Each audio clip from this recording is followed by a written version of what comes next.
Ok, salut tout le monde, j'espère que vous allez bien. On se retrouve aujourd'hui pour une nouvelle vidéo, c'est un épisode pilote, c'est la première fois que je fais ce genre de vidéo retouche Photoshop. Du coup, aujourd'hui encore plus que d'habitude, j'ai vraiment besoin que tu mettes un commentaire pour savoir ce que tu as aimé et ce que tu n'as pas aimé. Ça me permettra du coup de travailler les épisodes suivants. Je compte faire ça assez souvent si les retours sont là, ça me demande pas énormément de temps et je pense que je peux vous apprendre pas mal de trucs sur Photoshop, Lightroom et pourquoi pas Premiere Pro et After Effects. Comme beaucoup de monde, je suis assez fan du Marvel Cinematic Universe, le MCU. Il y a une semaine, j'ai été voir Endgame et en sortant de là, je me suis dit que faire le portail de Doctor Strange en photo, ce serait plutôt sympathique. Ça aurait un résultat plutôt bien visuel. Du coup, je me suis dit pourquoi ne pas vous en faire un tuto, c'est quelque chose d'assez simple à faire, ça prend un tout petit peu de temps, mais c'est pas hyper compliqué. Pour réaliser les photos, tu auras besoin d'un trépied, d'un appareil photo, fatalement. L'objectif, tu prends celui que tu veux, ça n'a pas vraiment d'importance, même ton 18-55 de base, ça passe. J'ai fait cette photo de nuit de façon à n'avoir aucune autre lumière que celle que moi j'apporte, c'est une question de facilité, mais si tu as envie de le faire de jour, tu peux très bien le faire. Attention que du coup, en le faisant de jour, il faut que la lumière te vienne de face. Je m'explique, moi dans cette photo-là, qui est une photo test, j'ai utilisé du coup cette photo qui n'était pas du tout prévue pour ce montage, j'ai mis le portail devant moi, sauf que si tu regardes bien sur mon dos, la lumière me vient de dos, alors que c'est pas logique vu que la lumière est censée me venir de face du portail. Du coup, cette photo test fonctionne au niveau du montage, mais ça fonctionne pas au niveau des raccords lumière, donc ça fonctionne pas du tout, c'est pas crédible. Du coup, j'ai refait cette photo-là qui est vraiment toute simple, avec juste un panneau LED qui vient m'éclairer devant la tronche. Tu demandes à quelqu'un de tenir le panneau LED pendant 3 secondes, il vient juste éclairer, et c'est fait. Petite astuce, mets-toi bien devant le panneau LED, ça t'évitera de le détourer et de l'enlever par après. C'est toujours du temps gagné. Bref, une fois que tes photos sont faites, on se retrouve maintenant sous Photoshop pour la suite. Ok, on se retrouve maintenant du coup sur le PC avec Lightroom et Photoshop. Alors, j'ai du coup pris ici différentes photos. La photo finale est celle-ci. J'ai tendance du coup à ouvrir sous Lightroom, envoyer sous Photoshop, revenir sous Lightroom pour les dernières modifs et du coup exporter à partir de Lightroom. Du coup, la photo de base est celle-ci. Alors, photo vraiment toute bête du coup, pour le coup. Il y a trois petites choses qui m'ennuient. Premièrement, c'est mon téléphone ici que je vais avoir du mal à enlever. Disons que si je l'enlève, ça va se voir. Du coup, je vais prendre le parti de le garder. Ce sera pas hyper beau, mais il vaut mieux avoir le téléphone visible qu'avoir une retouche ratée de la main. Deux choses également qui m'ennuient. Premièrement, c'est la bouche d'égout que je vais enlever sous Photoshop. Et deuxièmement, c'est l'ombre de ma copine qui est derrière. Vous la voyez ici avec le panneau LED. C'est normal qu'il y ait des ombres, il faut faire avec, mais donc du coup, je vais directement les enlever sous Photoshop. Ce que je vais faire ici, du coup, c'est faire des réglages, pas pour rendre la photo belle, mais pour la rendre exploitable, travaillable. Je ne sais pas si ça existe comme mot, mais je vais l'inventer. En gros, il faut essayer d'avoir de l'information partout là où on veut travailler. Ici, le travail est déjà quasiment fait, j'ai pas de zone brûlée, pas de zone trop blanche, pas de zone trop noire, mis à part le ciel, mais d'un côté, on le verra pas énormément sur la photo finale. Ce que je vais faire du coup, c'est baisser un tout petit peu les hautes lumières, remonter un tout petit peu les ombres, et décontraster un petit peu. Voilà, on voit l'avant-après, il n'y a vraiment pas énormément de différence pour le coup. Hop.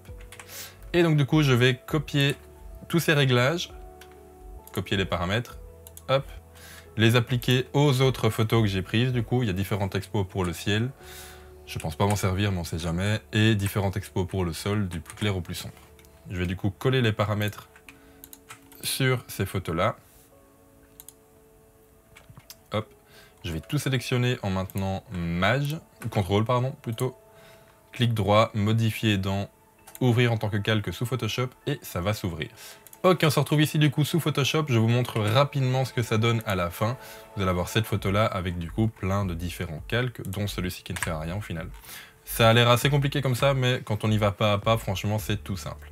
Du coup sous Photoshop, j'ai ouvert cette photo-ci, vous voyez donc le calque avec la photo de base que je vais utiliser, qui est la plus importante, ainsi que les différentes expositions. Alors ces différentes expositions, du coup, je vais juste les mettre dans un groupe. Donc pour ça, je sélectionne la première, j'appuie sur Maj, je sélectionne la dernière, elles vont toutes les prendre, je vais les mettre dans le groupe que je vais renommer différentes expos. Je vais pas me prendre la tête, et ce groupe-là, je vais directement l'enlever. Par habitude, en fait, je duplique mon calque de base. Tout simplement, si jamais je fais des fausses manips ou quoi dessus que j'arrive pas à revoir, j'ai toujours mon calque. Imaginons, je sais pas moi, que je dessine ou quoi ici. Hop, et que j'arrive pas à le revoir, ça fait une tub, mais c'est pas fait exprès. Si j'arrive pas à le revoir, je reprends mon calque de base. On va du coup enlever la tub. Bref, du coup, la première chose que je vais faire ici, c'est juste sélectionner le personnage principal, en l'occurrence moi. Donc pour ça, tout simplement, je vais choisir l'outil sélection rapide, et c'est là que je vais prendre un peu plus de temps pour me sélectionner. Alors tout simplement, je vais cliquer aux endroits que je veux. Donc là, il le fait assez vite. Les nouvelles versions de Photoshop sont vachement pratiques, surtout pour les cheveux. Avant, c'était la galère. Aujourd'hui, ça a l'air de fonctionner plus ou moins bien. Il y a quelques cheveux qui sont au-dessus, mais qui sont pas vraiment... Disons que c'est pas trop grave si je les prends pas avec. Alors pour info, si vous voulez désélectionner une zone, comme je vais faire ici avec l'ombre de mes chaussures, vous appuyez juste sur Alt, vous avez un moins qui apparaît du coup à la place du plus. Et ben fatalement, du coup, ça enlève de la sélection.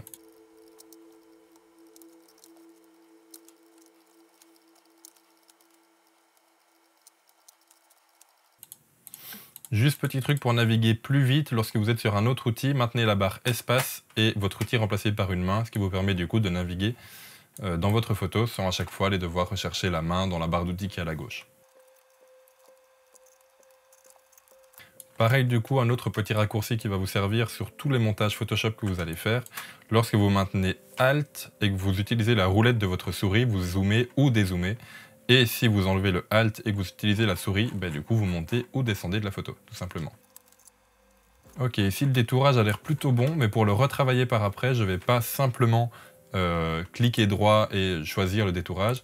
Je vais, tant qu'il est sélectionné, cliquer sur masque de fusion, qui est l'icône ici juste en bas, de façon à cliquer et à créer un masque de fusion. Je vais vous expliquer un peu ce que c'est par après. Ça permet du coup de ne prendre que cette partie-là et de pouvoir quand même la retravailler par après. Un masque de fusion, c'est un masque que vous allez mettre sur votre calque et qui va vous servir du coup à faire apparaître ou disparaître des choses. Alors ici, vous le voyez sur l'icône en bas à droite, le masque de fusion est tout noir sauf la partie blanche, et la partie blanche du coup, c'est ce que j'ai gardé, c'est ce que j'ai détouré, en l'occurrence moi, tout simplement.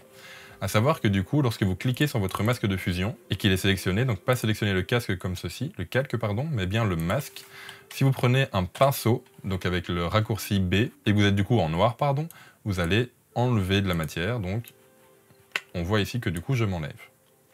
CTRL Z pour revenir. Ça va me servir à une chose, c'est que ici le détourage n'a pas bien fonctionné pour ce qui est en dessous de mes bras, pour l'espace qui est entre mes bras et mon corps. Donc ce que je vais faire, c'est que je vais prendre du coup le pinceau avec B et je vais zoomer et aller enlever ça à la main.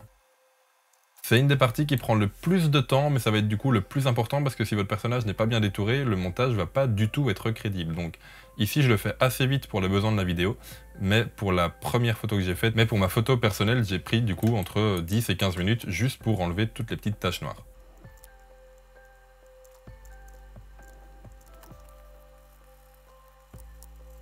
Alors pareil pour info, si jamais vous enlevez une partie du corps que vous ne voulez pas, un peu comme ceci, vous appuyez juste sur X pour changer la couleur, vous le voyez ici du coup à gauche. Il suffit de peindre en noir pour enlever et peindre en blanc du coup pour remettre tout simplement. C'est pas grave si jamais vous enlevez ou si vous débordez, ça m'arrive très souvent aussi. Il suffit juste d'appuyer sur X et du coup ça permet de remettre du contenu là où il n'y en a plus.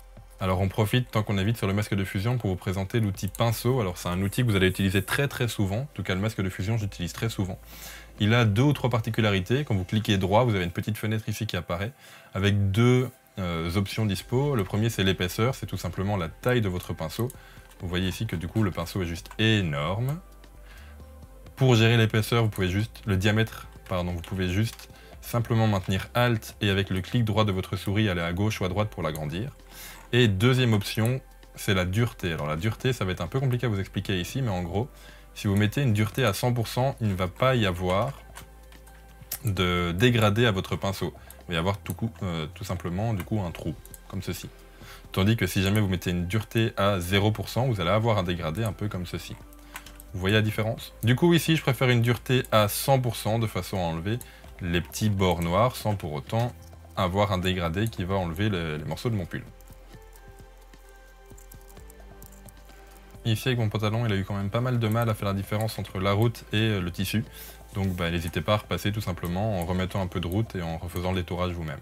Toujours avec une dureté à 100% de façon à ne pas avoir de problème. Pareil pour la chaussure, il a eu du mal à faire la différence entre l'ombre et le bord de ma chaussure tout simplement.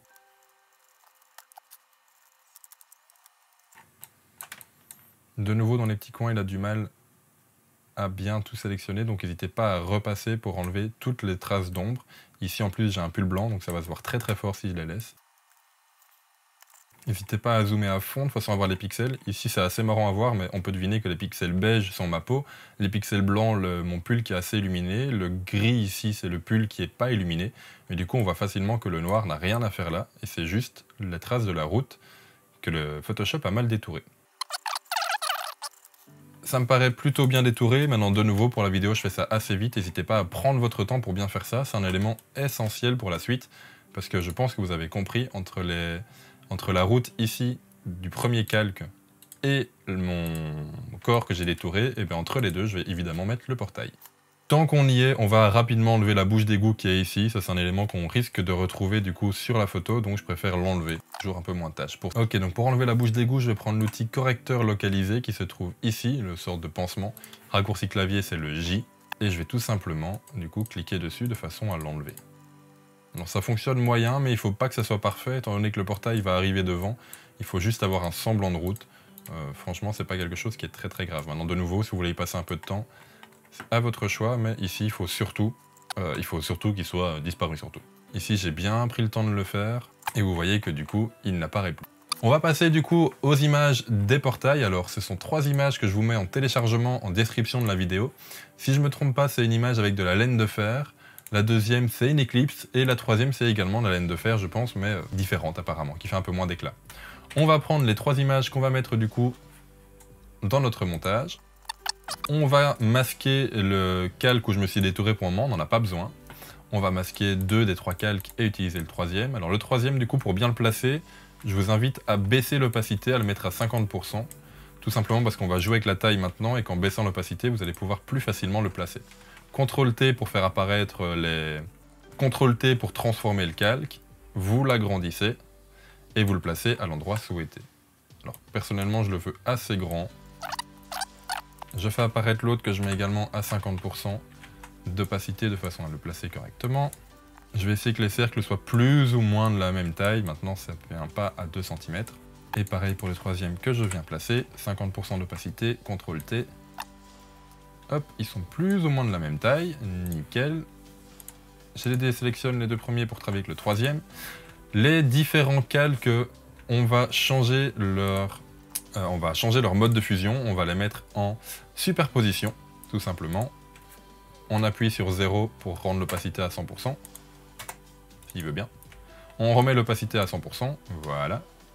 Pareil pour le deuxième calque, on remet l'opacité et on le passe en mode superposition. Et pareil pour le troisième. Alors ici, vous l'aurez vu, c'est beaucoup trop. Du coup, je vais déjà les grouper de façon à savoir de quoi je parle. Alors ces 3 calques-là, le groupe, on va l'appeler portail, tout simplement. Vous voyez déjà qu'en mettant le personnage visible, ça fonctionne plutôt bien. Du coup, en sélectionnant le groupe, je peux déplacer les différents calques. Alors, je masque le personnage pour travailler que sur les calques. Ce qu'on va faire, on va les travailler On va donc travailler les calques indépendamment avec à chaque fois la même chose que ce que j'ai fait ici au-dessus, un masque de fusion. Donc, on choisit le premier calque, on applique le masque, et ce que je vais enlever, évidemment, c'est toute la frange orange qu'il y a ici en dessous. Pour ça, tout simplement, je vais prendre la couleur noire de façon à enlever, et je vais peindre. Je vais mettre une dureté plus vers 20%, ça ne me dérange pas s'il y a un petit dégradé, surtout quand je vais m'approcher du cercle, et je vais mettre une taille assez grande. Pour info, j'utilise une tablette Wacom de façon à faire mes retouches, mais ça se fait très bien à la souris, c'est juste une question d'habitude. Je vais en profiter également pour enlever un petit peu des jets qui est au-dessus, parce que le portail de Doctor Strange ne fait pas autant de jets que ça. Voilà. On passe au deuxième calque du coup, même chose. On le sélectionne tout seul, mais il a l'air assez bon comme ça. Je vais juste du coup enlever un petit peu de rayonnement du dessus. Et je vais reprendre le troisième calque, indépendamment, un petit masque de fusion. Et lui, ce que je vais faire surtout, malheureusement, cette image-là a un bord, du coup. Ce que je vais faire, c'est avec un grand pinceau et une dureté de 0%, venir atténuer le bord de façon à ce que ça ne se voit pas. Ça fait plutôt du coup un beau dégradé. J'en ai peut-être enlevé un petit peu de trop ici, du coup je vais en remettre. Pareil que pour la première image, je vais enlever un petit peu tous les jets qui est au-dessus. Il y en a pour moi un petit peu de trop, pour rendre la photo un peu moins crédible. Du coup, quand on met les 3 images les unes devant les autres, le portail pour moi est presque fini. Il va y avoir juste un petit peu de retouche colorimétrique à faire dessus, de façon à le rendre un petit peu plus orange. Mais pour ces côtés-là, c'est plutôt déjà pas mal. Ce que je vais faire déjà ici, c'est mes retouches sur le portail avant même d'importer l'image que je vais mettre dedans. Donc pour ça, vu que j'ai groupé le portail, je peux faire une retouche qui n'aura accès du coup qu'à ce groupe-là et donc aux 3 calques qui forment le portail. Pour ceci, je vais créer un calque de réglage. Je vais prendre l'outil niveau et je vais appuyer du coup sur cette touche-là qui permet de n'avoir effet que sur le calque d'en dessous. Du coup, ça va avoir effet sur le groupe portail et pas sur la photo en entier. Grâce à ce calque, du coup, je vais un tout petit peu, dans l'autre sens, baisser les tons moyens de façon à rendre le calque un peu plus foncé.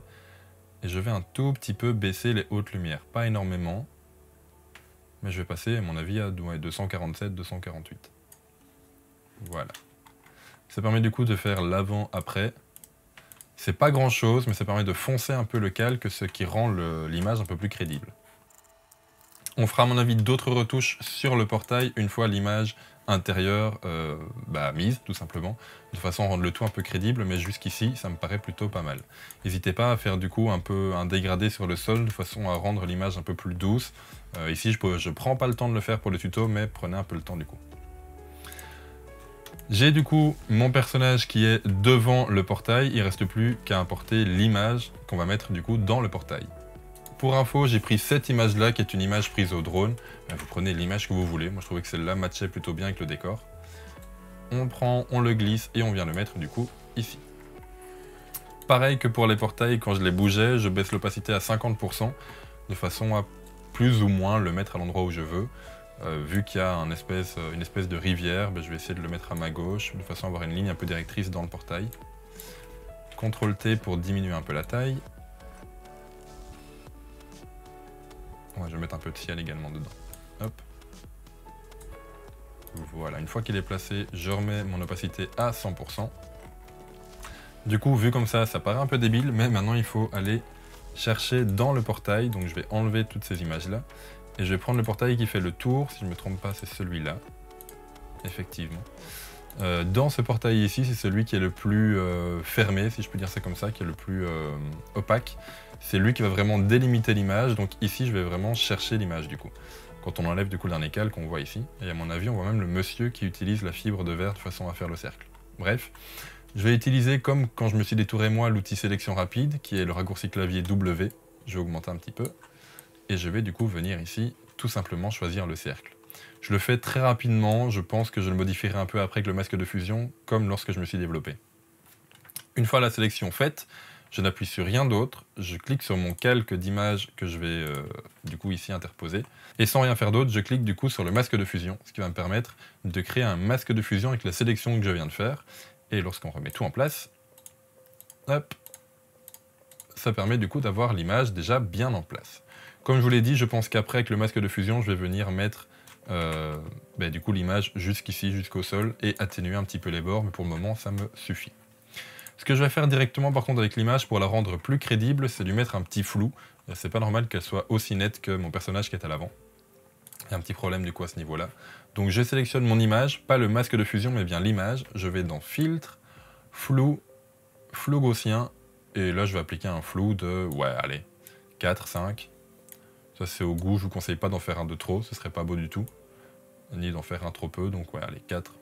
4,9, on s'arrête ici pour aujourd'hui. Ça permet également de flouter un peu les bords, ce qui permet une intégration beaucoup plus fluide, beaucoup plus douce. Une fois que c'est fait, on passe du coup sur le masque de fusion du calque et je vais venir peindre pour le faire descendre un maximum, et je vais peindre avec une dureté de 20 à 30% de façon à ce que ça soit bien incrusté dans mon cercle. Également, vous commencez à comprendre, mais je vais le faire de façon assez rapide pour le tuto, mais c'est également un des éléments les plus importants du montage, donc prenez du temps pour bien l'intégrer dedans. N'hésitez pas à zoomer dans l'image, moi personnellement ça m'aide.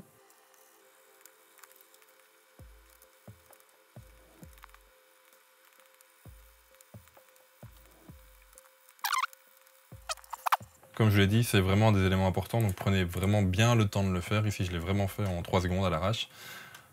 Mais vu que c'est un élément plutôt important dans le montage, c'est quand même l'élément principal, prenez bien le temps de bien le détourer. Bref, une fois que c'est fait, je vais appliquer quelques corrections colorimétriques et de luminosité sur le cercle, parce qu'en bas il me semble beaucoup trop blanc, et c'est pas crédible par rapport aux images de film.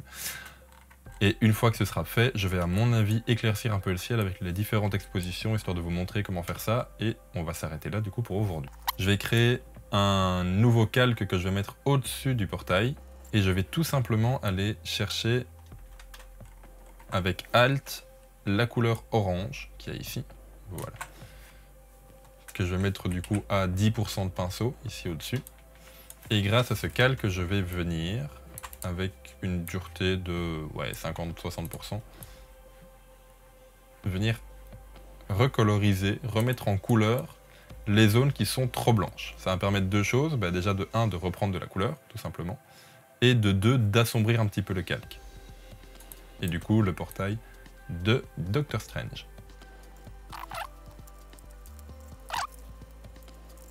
N'hésitez pas à regarder le avant-après pour voir si vous allez dans la bonne direction ou si ce que vous faites ne vous plaît pas du tout. Niveau colorimétrie, ça m'a l'air plutôt bon, en gros. Alors ce que je vais faire maintenant, c'est reprendre une des différentes expositions. Si je ne me trompe pas, c'est celle-ci qui est la plus claire. Je vais venir la prendre et la mettre au-dessus de mon calque de base. Je vais appuyer sur Alt avant d'appuyer sur le masque de fusion. Donc je maintiens Alt. Et en faisant ça, du coup, le masque de fusion devient noir directement. Tandis que si je ne fais pas ça, et j'appuie directement sur le masque de fusion, il devient blanc, ce qui fait qu'il n'a aucune incidence sur l'image. Alt, j'appuie dessus. Ce qui me permet du coup de venir peindre en blanc aux zones où je veux que le calque se dévoile. Donc ici tout simplement, vu que l'image plus claire sert à éclaircir le ciel, je viens avec un pinceau à 20%, je viens éclaircir un petit peu le ciel. Ça me permet du coup d'avoir de l'information ici au-dessus. C'est pas capital, c'est pas la chose la plus importante dans la photo, mais bon, si on peut avoir un peu d'information un peu partout dans l'image, c'est plutôt bon. Dernière chose assez importante avant de repasser sous Lightroom, c'est l'éclairage que je me suis fait du coup. Le panneau LED que j'avais devant moi était au maximum de son intensité. Du coup, la lumière était assez froide, mine de rien, et ça ne correspond pas à la lumière orange qui est censée dégager le portail. Du coup, je vais me peindre aux zones les plus, les plus éclairées. Je vais me peindre dans la couleur du portail, très légèrement avec une opacité de 2 ou 3%, de façon à rappeler un petit peu cet effet de lumière. Finalement, ça me paraît un peu trop, 6% d'opacité, 4% d'opacité, donc je vais enlever tout ça, CTRL Z. Hop. Et je vais baisser, je pense, à 1% d'opacité, le plus bas possible. De nouveau, ce sont des petites touches de couleur que vous n'allez peut-être pas voir d'office, donc n'hésitez pas à enlever le calque et à le remettre. Mine de rien, on voit la différence quand on joue comme ça, mais quand on est dessus et qu'on travaille pendant pas mal de temps, finalement, à force, on s'habitue à l'image, on voit plus trop la différence qu'on est occupé à créer. Peut-être un tout petit peu sur la chaussure qui est assez mal détourée, je viens de le voir, mine de rien. Hop, de nouveau, un petit avant-après. On voit mine de rien la différence sur les épaules et sur le personnage au total. Ouais, on voit quand même qu'il y a une petite différence. Au niveau du montage, ça me paraît bon. Alors de nouveau, comme je vous ai dit, prenez beaucoup plus de temps pour bien détourer le personnage et bien faire ça au niveau surtout des pieds, mine de rien. La différence entre les pieds et le sol ici est beaucoup trop marquée. Sur mon montage final, je pense avoir beaucoup plus travaillé ça. Également, au niveau du portail, placez-le peut-être un peu plus haut. Ici, j'ai peut-être un peu placé trop bas. Je regarde, mais ouais, effectivement, je l'ai mieux placé sur ma photo finale. Et également au niveau du dégradé des lumières, passer un peu plus de temps pour faire ça avec une brosse un peu plus douce et également pour le contour entre l'image et le portail. Comme je vous l'ai dit, ici je fais ça rapidement pour le tuto, mais pour votre image principale, pour que ce soit le plus crédible possible, n'hésitez pas à passer beaucoup plus de temps dessus. Du coup ici, le plus gros du montage est fait, il ne suffit plus que de faire CTRL S pour l'amener sous Lightroom, finaliser votre image et du coup avoir quelque chose comme ceci. Enfin plutôt, c'est à vous d'appliquer les réglages que vous avez envie pour donner le look que vous voulez à votre image. J'espère que ce tuto vous aura plu, si c'est le cas n'hésitez pas à mettre un commentaire, un j'aime et pourquoi pas à vous abonner à la chaîne. C'est un épisode pilote donc je pense qu'il y a plein d'erreurs, aidez-moi du coup à améliorer ces épisodes en mettant en commentaire ce que je peux améliorer, ce que vous n'avez pas trop aimé. Et on se retrouve mercredi prochain à 18 h pour une nouvelle vidéo. En attendant prenez soin de vous et à la prochaine, salut!